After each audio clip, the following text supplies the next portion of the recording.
For at finde ud af, hvor høj bakken den er, kan vi tegne ind i GeoGebra. Og det eneste vi ved, det er, at vinkel A her, den er 7 grader, og at den skrålinje, den skal være 380 meter. For at få vinkel A til at være 7 grader, går vi op og trykker vinkel med given størrelse, og så trykker jeg, at den skal være 7. Så skal vi have lavet linjerne for bakken. Og først laver jeg den nederste linje, og bagefter den skrå linje, som er den vi skal have til at være 380 meter.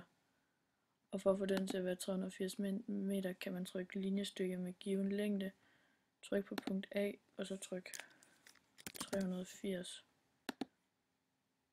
Og så for at finde punktet, bliver vi så nødt til at zoome ud. Så kan vi se, at det er punkt C derovre, og da det er den skrå linje, der skal være 380, kan man bare trykke i punkt C, og så rykke linjen op til der, hvor den skal være. Og så for at få det så præcis som muligt, så kan man lige zoome lidt ind igen for at rykke.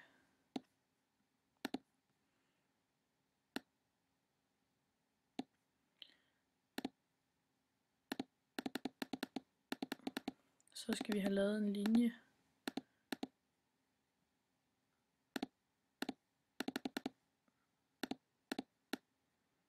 fra punkt C, og det kan vi gøre ved at trykke vinkelret linje fra punkt C og ned. Og så er det så denne her højde, vi skal have mål, og det gør vi ved, at vi først skal have et punkt mere, som skal være skæring mellem de her to linjer. Og så skal man egentlig bare trykke længde fra C til D, og så står der, at linjen, eller at højden på bakken er 46,34 meter.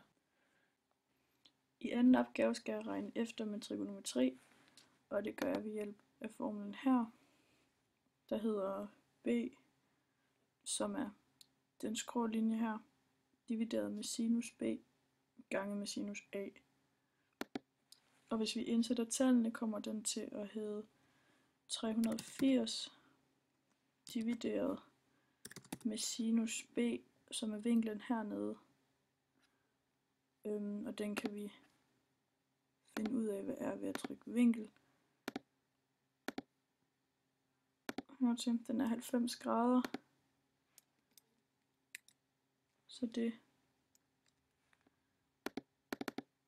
er sinus 90 ganget med sinus A, som er vinklen herover, der skulle være 7.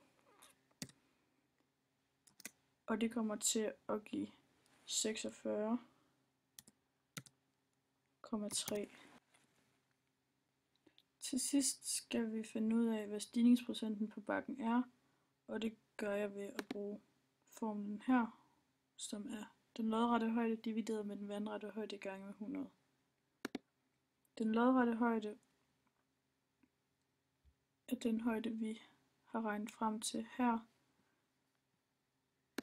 som er 46,3 divideret med den vandrette højde, som er længden hernede, der er 376,16. Det ganger vi med 100.